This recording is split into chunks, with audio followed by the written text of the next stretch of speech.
so much in life, but literally, he was 16 years old, too young to go upstairs with the adults, and too old to be downstairs with the children.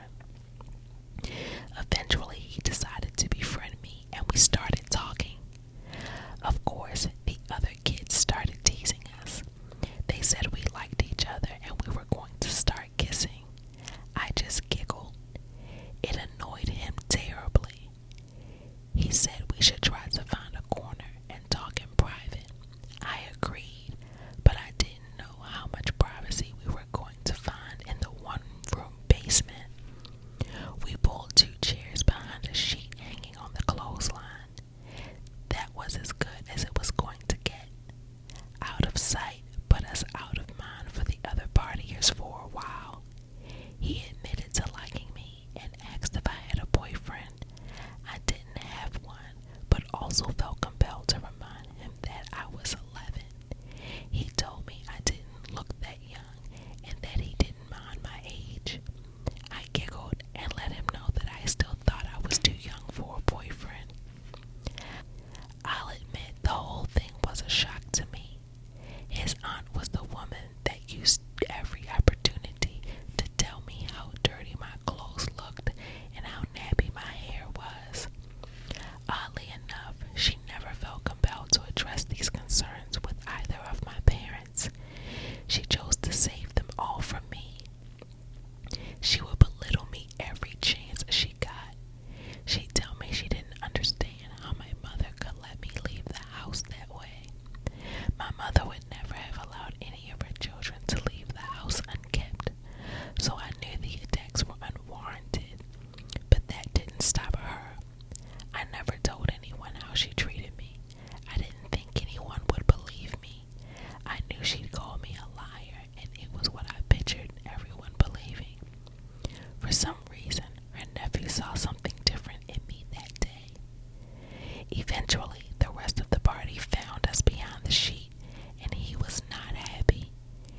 He said we should just talk in the bathroom across the room. I told him I was not going into the bathroom with him. He reminded me that the door only locked from the outside, so we could leave it open.